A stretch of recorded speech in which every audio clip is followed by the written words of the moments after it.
Coming to you live from the Stream.tv studios in Hollywood, California, Pensado's Place is brought to you by Vintage King, the Blackbird Academy, Avid, Recording Connection, Studio 202, Slate Media Technologies and Slate Digital, and Audio Technica. Our guest is such a legend that a musical movement has been named after him. We've got a brand new ITL. It is the Pensado Awards. It's arrived. We're psychotic. But you're at the place. It is Pensado's Place. Yay!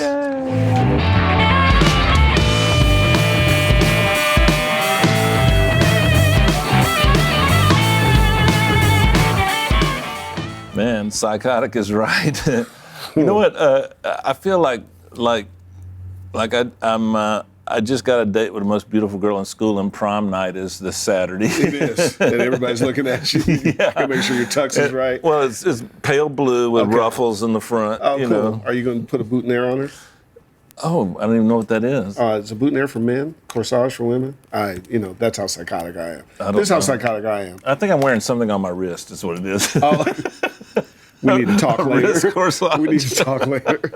It's so bad that when I woke up this morning, Chongor was asleep on my couch. That's bad. I was working last night. That's how psychotic we are. Yeah, Chongor's, our whole staff, Chongor, Cole, everybody's been incredible. Yeah, Incredible. We're going to talk about that. Shall we get to the stuff at hand? Do it. Good deal. Hey, gang, how's your week been? It is great to be back with you for our weekly soiree. Liking and subscribing continues to float the ship. Thank you for your continued diligence there. To our esteemed title sponsors, Vintage King, Mike Nira, thank you for your kind note to us. We accept that graciously. Yeah. Gear Expo Nashville is in the works. Stay tuned for that information. Hold tight. We never rest here at Pensado's Place. The Blackbird Academy, a ton of Pensado love to our man, John McBride. He knows why. Right? Yeah, John. Absolutely. All of you guys remember to get your emails in for the Blackbird Academy live experience. This is a hands-on, in-person tutorial where you get to participate in a sound check with a major recording and touring artist. You'll meet John, learn the process, come back that night and sit with John while he actually mixes the show. Now, he's hinted to Dave and I that he may let somebody who's sitting with him handle the controls for a minute. And I don't know that you can really replicate that opportunity. That's a pretty good one. As you can see right here, the dates and cities that you're eligible, we recommend strongly that you take advantage of this. The live space is a growing, vibrant area. It employs a lot of people, and you can work anywhere on the globe. So if you're considering your career, considering schools, whatever it is you're considering, this is a great opportunity. Emails go to karma@theblackbirdacademy.com. Karma is spelled C-A-R-M-A. That's karma@theblackbirdacademy.com. Plus, remember, they have great studio and live classes in July at the Blackbird Academy. When you email Karma, ask about those. Again, great teaching from great teachers, hands-on experience, and you actually deal with stars and superstars and learn that process. Very rare to do, correct? Man, I was there for like 3 days and learned stuff. Yeah. I know, it's incredible. Audio Technica's in the house. We just received a bunch of their fine product. We're going to tell you about that soon. We'll show you the quality level and affordability that they pride themselves on. They just have workhorse kind of stuff. We're very fond of not only the product, but those guys. Audio Technica wants to make sure you guys get a chance to get your hands on the gear and find out what we think. Find that out for yourself. Stay tuned for that. That's coming shortly. Slate Media Technologies. Tell them about the Raven that just arrived at your studio last week. Man. Was the Raven 2? Is that what got there? It's the big one. Yeah. And the MTX. Well, first of all, shout out to Chris, Matt number 1, Matt number 2, and Trevor. They came in and they just, man, next thing I know, I'm like, yeah, and I'm working. I'm just like, I'm not going to exaggerate. There were elements about the Raven that I really knew I would like, and there were elements that I wasn't so sure. Now I'm 100% sure. It's a great way to work. I'm telling you, Herb.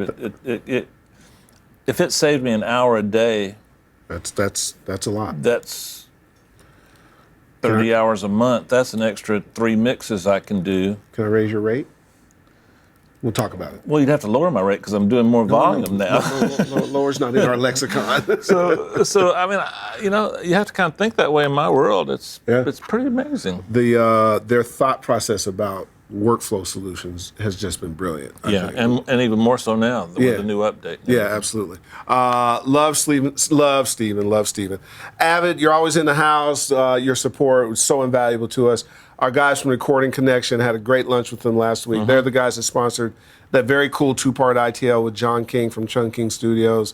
Big plans for them and us moving forward in the future. I actually went over to East West where they were shooting some stuff with some real notable guys. So more stuff coming. Moving on. We've been talking about it for months, living it for months. It's been in every pore of every team member of ours, and it has finally arrived. By the time you're viewing this, we are either about to do the Pensado Awards or it's going on while you're watching it. We're excited, nervous, prepared for a big time evening. The buzz has just been awesome, and every day more people are asking to come. A ton of audio superstars, plus a lot of our incredible audience members are going to be there. And here's what we're going to do. We're going to celebrate as a community. We're going to honor our peers and just blow this thing out completely. The votes are all in. Winners have been selected. Presenters have been confirmed. It's about time to fire this puppy up, right? I can't wait, man. It's showtime, baby. I've gone past nervous to anxiety. I would say I'm at comatose. But yeah, that was a month ago. The details, you've heard them before, hear them one more time. Saturday, June 28th, 1 block from the beach at the beautiful Fairmont Hotel. Your hosts, Chris Lord-Alge, Lisa Loeb, Marcella Areca, and Young Guru. Performances by Israel Houghton and Matt Marr, and a look at some new talent from the incredible house of Harmony Samuels. He's got 2 things that are just going to blow you away. The after party is hosted by Young Guru in the Pensado Playhouse. While we are sold out, listen, you know me, we will add a row of chairs if you want to come. So go to pensadoawards.com. If you want to get to it, get any information, get some tickets, we will accommodate you. We want everybody there. Lots of celebs coming and important folks that we want you to meet and mingle with. And the good news is they want to meet you and mingle with you. So we're going to gather ourselves together, put on the show, and then once the show is over, what is the mantra? You know the mantra, right, Dave? I do. All right, and the mantra is booties bumping and mascara melting. We are going to party. It is showtime. We want to see you there. We're going to crank it up. We got some interesting surprise moments, right? And a lot. We do. And I'm not even talking about the surprises we know about. There's going to be some ones we don't know about. Well, we've orchestrated a couple of cool train wrecks to happen. We have. I'm looking forward to it. It's been a ton of work, but it seems to be very rewarding. So, again, guys, if you get an opportunity, come on through. And obviously, if you don't and can't come through, we'll put that puppy together, and then we're going to air it probably about a week after Saturday, thereabouts. We'll figure out that date and let you know. Dave, that's the homework. Why don't you introduce our ITL? If you guys remember, I was recently at Blackbird, recorded some drums there. Turned out great. I was fattening up the snare a little bit. Bob Horn walked in, gave me a cool technique. I want to share it with you.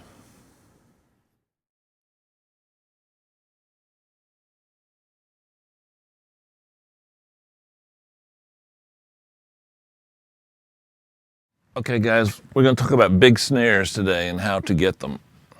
And I know I fed you a straight line there, but let's be serious for a minute.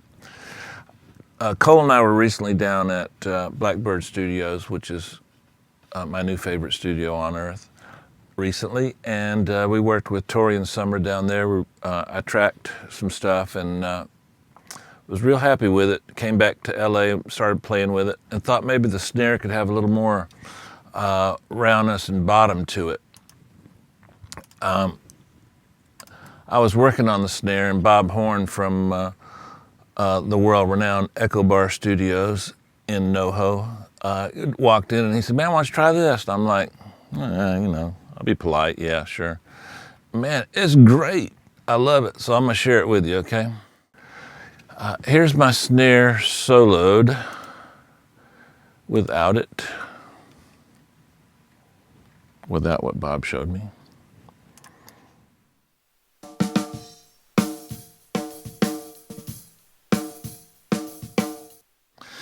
Now he said, "Why don't you try Decapitator on it?" And I'm like, I don't want any distortion. And we're not really adding distortion. What we're adding is just we're setting up the plug-in so that we're using low frequency information and then the mix knob to add low frequency information without actually just cranking up an equalizer. We could do that, sure, that would work. But think of this as adding low frequency information that has some saturation and texture to it. So here we go, without it, with it.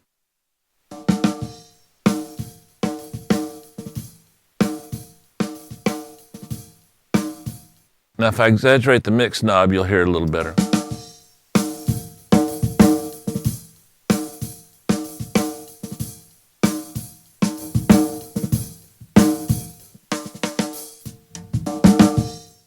Now, of course, it's getting a little louder too, and then we can massage the tone, so we can just as easily add some top end.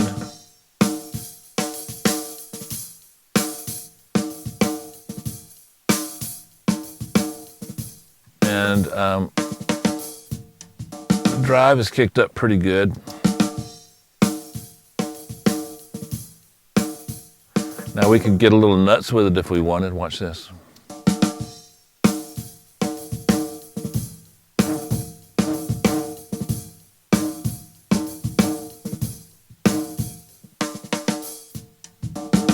Okay, let's try it in our track. It's going to be a little more subtle in the track because I got other kick.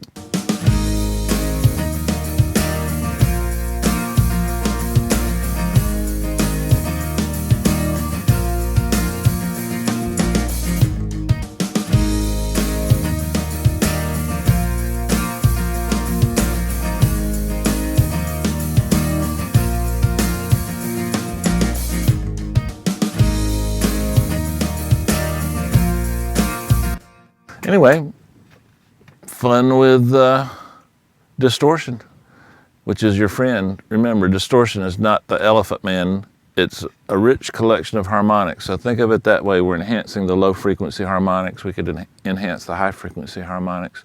Experiment with this plug-in or any of your favorite distortion, saturation type plugins. And this one has a lot of flexibility, and you can see we're doing a kind of a song that doesn't require big drums. They just need credible drums, and you can go from subtle to extreme. Okay, adios from Echo Bar.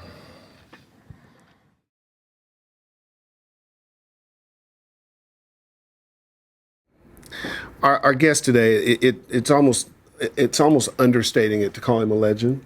A musical movement, New Jack Swing. He founded. We came up together. We're all friends. And when I tell you that this guy was white hot for a long time, yeah, still is. Shifted the musical meters, incredibly gifted, trained a lot of people who have come and become stars, lots, both on the producer side, artist side, and engineer side. This is a super influential dude and also a really cool human being. Yeah. Welcome to the desk, our buddy Teddy Riley. Teddy, what's up? Guys, Herb. What's happening? The man. Thanks, Teddy. Man, Quincy Jones, one of your mentors, said that you personified the balance between soul and science, and I thought, what a great way to start the show. You're a cat that since you were 14, you've always been very technical, but that's never been your main focus. You've always been about the music. Kind of expand on that for me a little bit, please. Well, yes, it's been all about the music. In fact, to kind of give you my idea why I say it's all about the music, because I never wanted to become an artist. I always wanted to be the one to just get the music out there and for people to hear it. Mm-hmm. And when I did it, it was always something that I wanted people to be intrigued about. And that was, the different styles of music that I kind of accomplished together and bringing artists together. I used to always dream about artists like Michael Jackson and Marvin Gaye doing a record together, or James Brown and Ray Charles. But it never happened. So I wanted to kind of just put it in music form and, take the styles of Marvin Gaye, the smooth chords and all of that stuff of Marvin Gaye, and put it with some hot beats, something I would do, on Kumo D, How You Like Me Now. And, but also marry singers with rappers, and put it all together. So being one of the first producers to do that, that's what I always wanted to bring to the table was mixtures. That's why it's called New Jack Swing, and before that it was called heavy R&B. You know what I always loved about it, Teddy, was you made no compromise between the aggression at the bottom, because you funked hard till you hurt yourself, but the same homage to melody and to hooks. And he's always been about melody and that balance. So you were singing this. You're like a crackhead singing the chorus because the melodies were just so incredible, and then you were funking so hard at the end of it. You realized you both were enlightened and hurting from dancing so hard to this stuff. Yeah, I mean, that was my goal. Everybody always say, your snare drums always make my eyes blank. Michael Jackson said that to me. And he always say this thing that he always say to me and Quincy and Bruce Wayne, and he was like, just hurt me. I need you to hurt me. Like, hurt you? I'm like, okay. So I would always do that when we did the Dangerous album. I just had the stuff hitting, but it made sense. I don't like to do it where it doesn't make sense. Right. Like I wouldn't do it on a ballad and just make the drums hit so hard. Yeah. Even though my rim shots, they were like, it was just, but I do it where it makes sense. You mentioned Dangerous. Dangerous, I think, sold 32 million copies, and it could be argued that that's the largest selling New Jack Swing record ever. I'm not going to spend too much time today on the New Jack part of your career because that's been documented really well on the internet. And by the way, you are the pioneer and the person that invented New Jack Swing, no doubt about that. When you were working with Michael, you got that gig because Quincy wanted you to have that gig because he felt like he'd taken Michael as far as he could go. And then he talked to you and he said, Michael needs to work with you because you got to take him in a new place. What kind of pressure was that, man? A lot of pressure. Quincy, if it wasn't for him, there would be a lot of people that I would never have met because I didn't know the executives of the record companies. Remember, I was under Gene, so Right. He did all the meetings and, my management did everything. And all I had to do was just stay in the studio and work. So when it was time when, Gene and I part, I was in the dark. Right. So only person I knew was Quincy, and he was the first person I called. And Quincy introduced me to Clarence Avant, who's one of the gurus of the music industry. Uh-huh. And he said, I want to introduce you to this person. And then next thing you know, I get a call from Benny Medina to do I Don't Want to Fall in Love. So it's a lot of pressure when someone like Quincy introduce you to somebody, because he like introduce you to some gods, and that's what that pressure brought on me when it came to Michael. But it's so crazy. I was supposed to work on the Bad album. Quincy wanted me on the Bad album, and Michael wanted me on the Bad album, and it was a big opportunity. But of course, my management at the time, GR Productions, they didn't want me close to Michael, and they were like, well, we got to be in the room. Gene was telling them we got to be in the room at all times, and that's what Michael told me. Unbelievable. People don't understand that it can shift just that easily. What's ironic about this discussion is last night, This Is It, the last film that Michael did, was on. And when your stuff came up, it felt just as current as when it was out, but its impact on Michael on stage was precisely what you described, because what you did with your period with Michael, I thought, was, people don't understand that it sounds sort of simple, but it's complicated to get to that simplicity.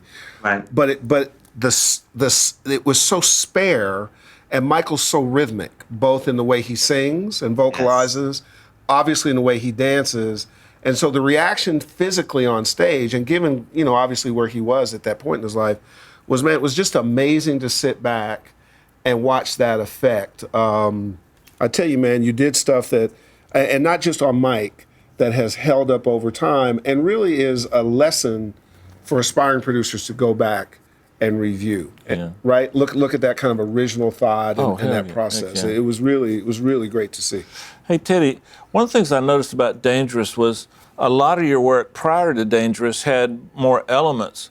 Was Dangerous seemed like you kind of backed off the number of tracks you were using? Was it because Michael occupied so much space and presence in the production?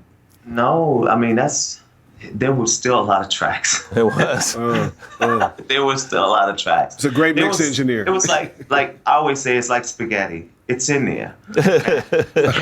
We had things under the track that kind of kept the track really breathing. Yep. So we turned those things down, but certain times we would just kind of, do the rides up. And back in the day, we didn't have automated systems. We had to really do it, manually. You take 8 faders and I'll take 8 faders, and Michael, you do the 8 faders, and then Bruce, you do this. And we had this on the SSL.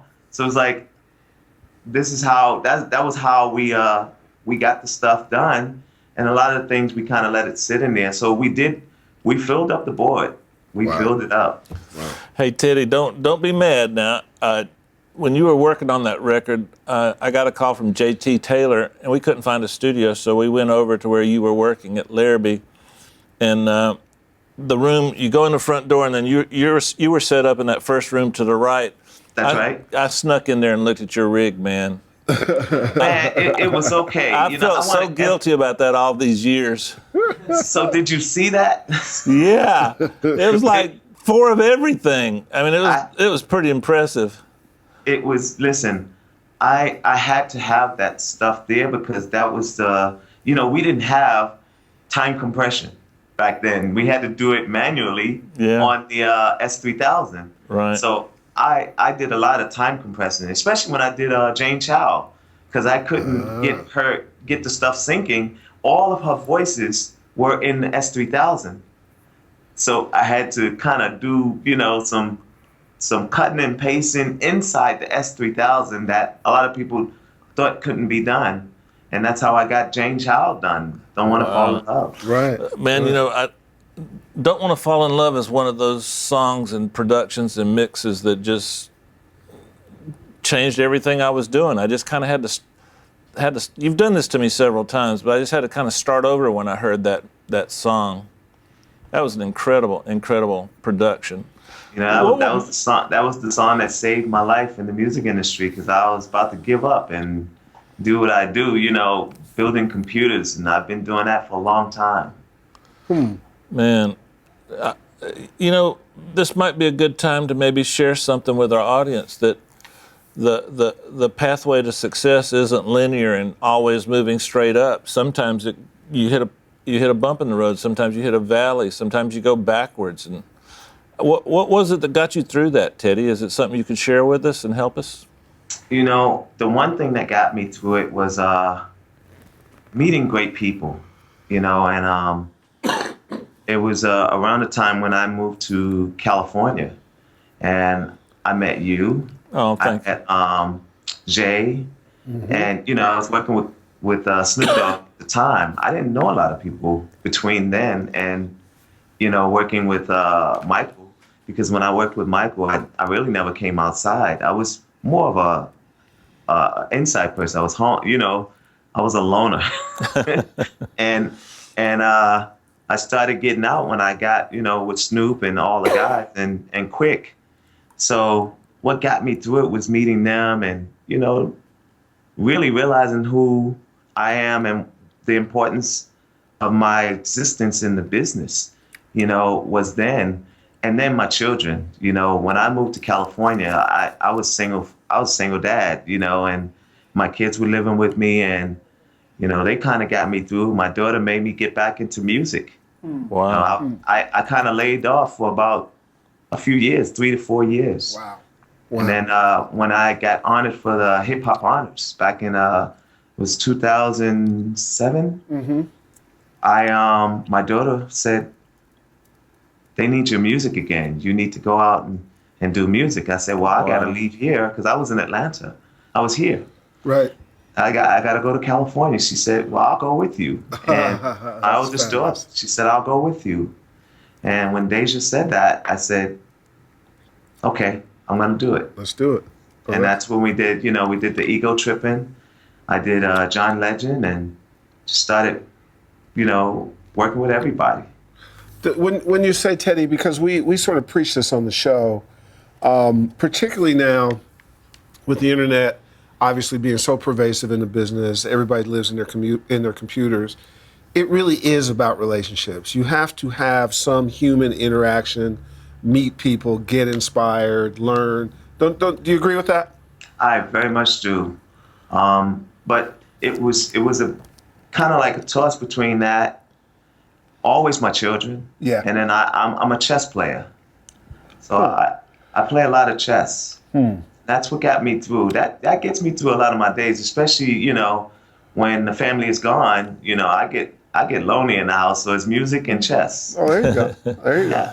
Herb Trowick's a chess player. He just uses real people on the board. Okay. That's kind of true. That's a good way to play chess, too. Teddy, I'm going to sneak this in. This has nothing to do with anything, but I was mixing for my dear, dear friend, Keith Andes, who is the reason I moved to California. And I guess this was right after Another Level came out, the incredible Blackstreet album. And Keith comes in and goes, "Dave, I think you're a really good mixer, and I love your work, but you got to start over. Everything changed." And he played me the Fix, or Fix off of that album, cut 4 off of the first Blackstreet album, Another Level. And that record was like, I've never had anything happen to me like that. I really had convinced myself that I was a pretty good mixer. I put that on, and the meters were hovering around 0 on both our mixes, mine and Fix, but yours sounded 10 dB louder than mine. And I looked at Keith, I'm like, "Man, what do I do? I don't know what to do." And ask Keith, I spent 2 weeks not working. I'd just go to Enterprise. I'd spend 20-hour days trying to figure out why that record was blowing my work away. And since that day, you know this because I've told you this a million times, since that day, probably I'm down to maybe 60% of what I do now is still a function of what I learned off that record. So just throwing that in for what it's worth. Well, I have to say this, Dave, you are an incredible engineer, mixer. Thank you, Teddy. And don't never, that's an understatement for me. But I do give the credit to, John Marie, Sherbin, Junior, Franklin Grant. Those are the guys who helped me with the album. I'm the mixer, but I always need a pair of second ears and hands to take the mix where I need it to go scientifically. And that's where those guys always came in. Sherbin, and I don't take credit for many of those guys, and I have to give them the credit where credit is due. Junior, was always there, and John Marie, it's so funny. I got some funny stories to say about John Marie when it came to some of the things that we did. And, we all got John Marie stories. And the one thing that we did that made, to me, history for me is a mix that we did on Dangerous. But we'll go to that part. But the Fix and the actual Another Level album, which is the second album of Blackstreet, the first Blackstreet album was mixed on the SSL board. That's right, it was the second album, my son. So the second album was mixed on the Euphonics board. No joke. Yes. I used the Euphonics 32, the 3000 series. Oh, okay. And I had to get something out of that board that no one has never gotten out of it. The heart hitting snares and the way that I compress it through the dynamics in the board, which I use a lot, was so different for me. But I said, I hope this worked, not for the listeners' ears, because, sometimes, most of the time, the listeners they enjoy the music.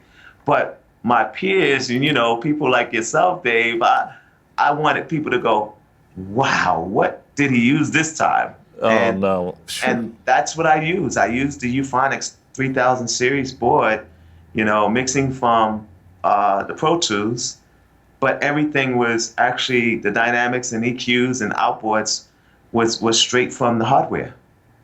Amazing. I tell you what, Teddy, it's really cool that you give Jean-Marie Horvat and Serban and the guys credit, but you do this thing where you take the different elements of the mix and use them to manipulate my emotions and the energy that the track imparts to me. And you were the first guy that actually took that frequency range from about 1K to 3K and just tried to hurt me with it. And if you remember the time period during before New Jack, rappers wouldn't even get close to a record with singing on it. Singers wouldn't get close to a record with rappers on it.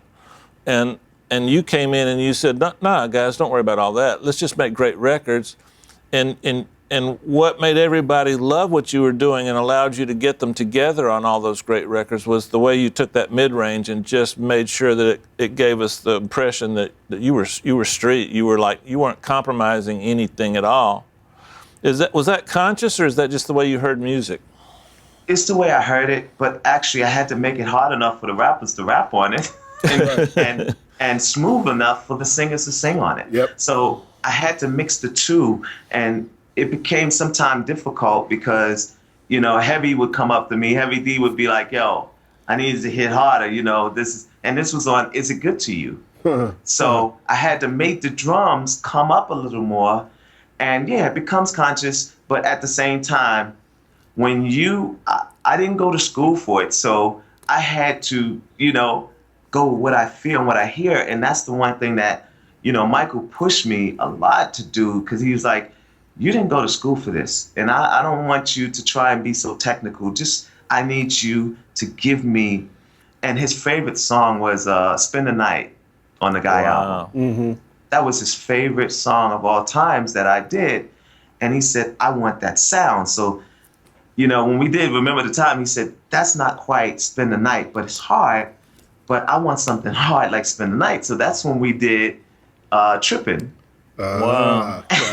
And I said, if this is not, and I told him, I said, if this is not as hard or harder than Spend the Night, I can't do it. I can't do it, Michael. And then he came in the room, and we were in that room and at Larrabee, and I said, okay, here it is. And soon as the guitar part, I played the guitar part on the keyboard, just kind of substituting what Paul Jackson, was doing. So I said, before I play this, I want you to know the guitar part is on the keyboard, and I want Paul Jackson to do the guitar part. He said, no worries, just play the track. So I played the track, and it, and that was my actual doing the beatbox. That's me. No joke. That's me. So he was like, and then he started dancing, and for some reason, I felt like my heart, everything started going at ease. I was so nervous. I thought that he was gonna say, no, this is not it. Wow. He went nuts. Literally, he called Emmanuel Lewis to come back over and hear the song. And they started dancing around the studio. And he said, this is it. But what are we gonna put to this? Because we had no lyrics. They was just loving the beat. Wow. So Who ended up writing it? I kind of was with the title of the record. I kind of, angled it towards him because he kept tripping about the sound of, I want spend the night. So I called it Stop Tripping. You know what? And Oh, I'm sorry, Teddy. Go ahead. no, go ahead, go for it. You remember Michael was a horrible driver, and like over at Larrabee, he bent the gate like 5 Oh times. my goodness. And they fixed it, of course. You know how Larrabee is. But man, there were a lot of days when I would leave Larrabee and just see that and go and just miss him. You know what I'm saying? I mean, you were. I was only around him like a millionth of the time you were. But what a special human being. Yes, he is. He's the most incredible. I was in the car one time. He hit the fence. Yeah. With the Jeep. It was with the Jeep. That same Jeep. He hit it with every car he owned. Yeah. Actually, one of the only cars that he owned, even though he can get any car that he wants, but he wanted that Jeep. And it's so crazy. I said, do all celebrities have this Jeep? Because it was the same Jeep that OJ was driving in. Oh, Jesus. It was the same Jeep. I said, is that Michael Jeep? It's the same color and everything. I said, wow, this is something. All celebrities have this Jeep. But the thing about it, what he had in that Jeep was flat screen TV, everything that you could imagine in there. And then I was like, wow, I could see why, he could actually go in the back and watch a whole film, so it was amazing. He's such an amazing guy. I miss him so much. Hey, Teddy, I was really kind of happy and a little bit puzzled when I read that you were taking over the K-pop world. Back in 2008, I was invited to go over for a film project called Hype Nation. And, of course, I would have been doing music there. But when I went over, I started meeting a lot of the music people over there and, kind of observing the music culture. And when I realized they were doing a lot of the New Jack Swing music, and I said, man, I can get in on this. I can really do some music over here. And, the only difference is they're singing in Korean. And I do the same thing over with J-pop over in Japan. So I just started like 2008 to really, do music. And now today, I probably do about 6 or 7 records a year. Oh, wow. And, about 2 or 3 become singles per year. Oh, so all I was doing was just doing New Jack Swing music. And, I kind of,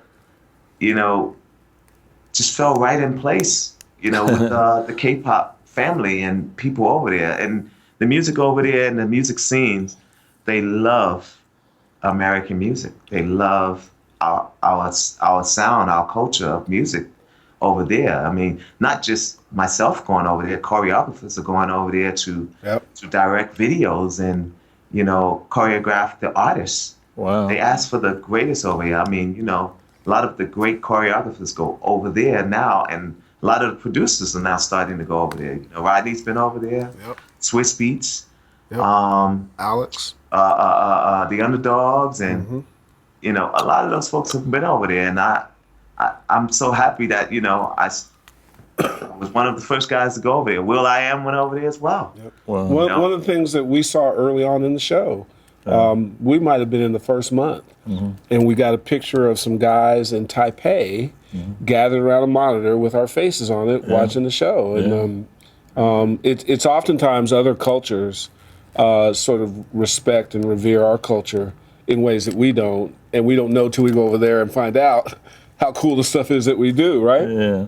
Hey, Teddy, before we get to the batter's box segment, from your perspective, and I think people should listen to you because of your perspective, you've always combined technology and music in a really cool way. From your chair, where do you see all this taking us?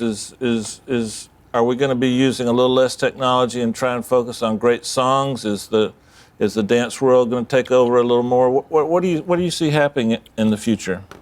I see people getting back to making real music, and as you know, on the technology side, I'm not changing, I'm not going to go all the way digital.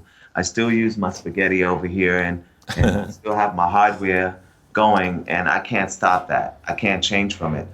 And there's a lot of things that, I still use. I still have my Artones and my Yamahas and, my passive stuff. And then, the active stuff for me I can't really hear my sound through the active speakers. Mm-hmm. Oh, wow. So I keep my Artones and, made by Chris CK speakers. Yeah. Mm-hmm. Out in That's Woodland my Hills. guy, man. And I do a lot of stuff, and speakers, and I introduce his speakers over in Korea.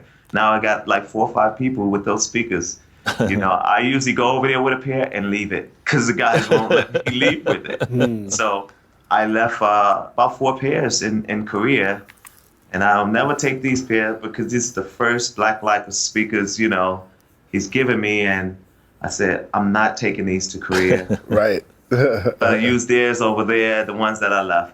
But man, it's gonna go back to real music. It's really not about the style anymore. It's about what you believe in, and most of the artists out today are doing what they believe in. They're not following the cult, and I'm happy that, you got some new artists out here that is just not following the cult. And if they did, it's going to be from the past. Wow, man, that's deep. Hey, are you ready for Batter's Box? Well, can I introduce it? And Yes. I think I am. I'm not that quick. Oh, you'll be Good, I fine. might win one. All right, so let's tee it up, Mr. DP, and let's hold for the graphic to go by so you can your timing will just be impeccable.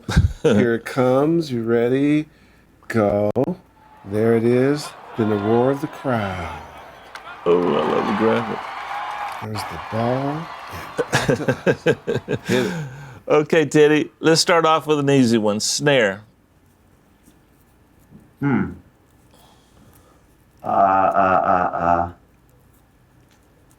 SPL. Oh, vocals. MXL. Wow, this is gonna be hard, Herb. He's a master. Synthesizers. Oh my God, Oberheim. I'm gonna throw you a curveball here. Talkbox. Teddy Riley. You're the I built best. my own. I made my own. I wish I could show you guys, but Nice. Oh, I built my own talk box. 808. 808. Shoot, TR. Bass. Behringer. Pads. D550. Ooh. If you were stranded on an island, what piece of gear would you want to have with you? I'll toss in a free generator. As long as I have the generator, I would take an Ultimate PC with 64 gigs of RAM, 64-bit, and 8 terabytes. There we go. Man, Teddy Riley. But it's all in one. Yeah, all you're in right. I can't argue with that. I actually have it here. What's your favorite piece of gear that you've ever used on a hit that's under $200? The Korg DDD1. Oh, wow. All right, man. I wanna just got paid. Wow. The Guy album. Wow. The DDD1. I couldn't afford the MPC, so DDD1 had this one thing that had the hits, and then you can actually take that and sample it into like a one-shot, sampler, and dun dun dun dun down. Wow. And just got paid. Bam. The same hit. The same hits on the Guy album is from the DDD1. Cool. I'll be damned. Did you ever use, I can't remember, but did you ever use Notator on the Atari? What? Oh my goodness, I'm the first. Yeah, I thought so. I thought I remembered seeing You've seen 4 them Ataris. on the Michael Jackson project. I had 7 of them. 7 of them. Yeah, I knew. Unbelievable. And every time one broke, All I did was took my floppy disk in the next one. I'm good to go. You can't do that with a Mac. If a Mac breaks, you gotta fix it. I'm sorry. Bring another one in. Exactly. And you know who was my assistant on that as well was Wayne Cobham. Oh, wow, Wow. that's right. Wow. Billy Cobham brother. Wow, Billy Cobham. And Wayne made sure I had a new one and made sure they were all fixed. So if one went out, put another one right in. Ready to go. Floppy disk. You know the little floppy disk? That's right. Remember those? Yeah, a lot of people don't know, but Notator became Logic. Yes, it is. It's Logic X right now. I'll be damned. Well, let's introduce Logic Pro. Let's introduce Chongor Gans in our corner office. He had a sleeping out experience last night. And, He's camping. He was camping. Without the pork and beans. Chongor, how you doing? Doing pretty good. Why don't you give us a couple questions for our guests? Sounds good. This first one's from Damon Martin. What's your favorite instrument to write melodies, and do you find yourself coming up with different styles of melodies depending on the instrument you're writing on?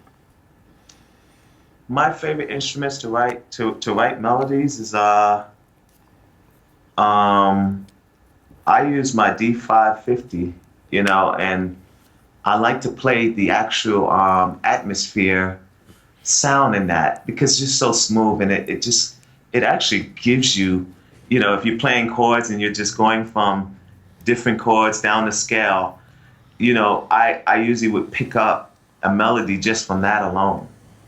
Oh, cool. Still today, I got it right here. It's rack mounted. And I still use my hardware, third-party instruments. I have the 550, the 1080, the 2080, the Phantom, the Korg rack, the TR, and so on. I still use. So Fabulous. Chongor, give us another one. From Chris Scanlon. What is your process when you sit down to write new material, and are there any specific records that LEDs in your studio have inspired? It doesn't matter which way. Sometimes I get an idea from just a loop, a beat, or just starting with the piano, which is right here. Mm-hmm. So I just sit in the middle of this room, and I can pull up my talk box, or I still have keyboards around the whole room, as you can see. And that's my vocoder there, which is by the Roland, the V-Synth. And that has, I have all of my talk box and via vocoder sounds. Even in that, I can make it sound like a talk box when I don't feel like taking the talk box out because I don't want to blow a driver. So I still use all of this stuff, man, and it's really dependent on my day of sitting in the middle of this room and these lights are going, and that's how I get my vibe. There you go. Cool. Well, there's another vibe you have to get used to, Teddy, which is us stalking you to have you back on the show again. You just have to say yes. You have no options. So let's hear it from you. If we want to have you back, the answer is? Yeah, the answer is yes. Sometimes I get nervous because, when you got big guys like you guys, Please, come on, Dave Pensado, you're talking about, come on, the guru. Everybody look up to Dave. That's why he has his own award show. So that's true. I get a little nervous. I'll be like, no, I don't know if I'm ready. But, me and Dave talked about 3-4 times before me actually doing the show. Oh, yeah. That's So finally, he tracked me down again. He said, I got to talk to Teddy. Yeah. All right, so we finally got on the line. I said, I'm ready, Dave. I'm ready. I got my shoes. Well, I think next time when you're here, we'll have you at the desk and just hang with some old friends that you know, and we'll hang out and have a good time. Teddy, thanks so much, man. We have all spent time coming up together and all left our own little individual marks along the way. And what was really cool is that we all knew each other and shared in some of the struggles, some of the wins, and some of the losses even, which informed us. Can't wait to have you back, man. Yeah, Teddy. I love you, man. I thank y'all for having me, man. And like I said, we're doing it. We're still doing it. And what counts is we're able to talk about it. Absolutely. give me my flowers while I'm alive. So I thank you for my flowers, Dave. I thank you for these flowers. Man, you're quite welcome, my friend. Dave, wrap it up and take us home. Guys, one of the most amazing songs and amazing beats ever is a song called by Rex and Effects called Rump Shaker. When I heard that song, I almost quit because there was no point in keeping going. But that's not the important part about that song. The important part about that song, and I want you to check out, Teddy, is that there's a guy on that song called Pharrell. And the reason I'm bringing this up is Teddy's one of the most generous people I've ever met, and he's always paying forward. He's always helping people grow. I can't. The list is too long for me to name of all the people he's helped. He mentioned Jean-Marie. He mentioned Serban.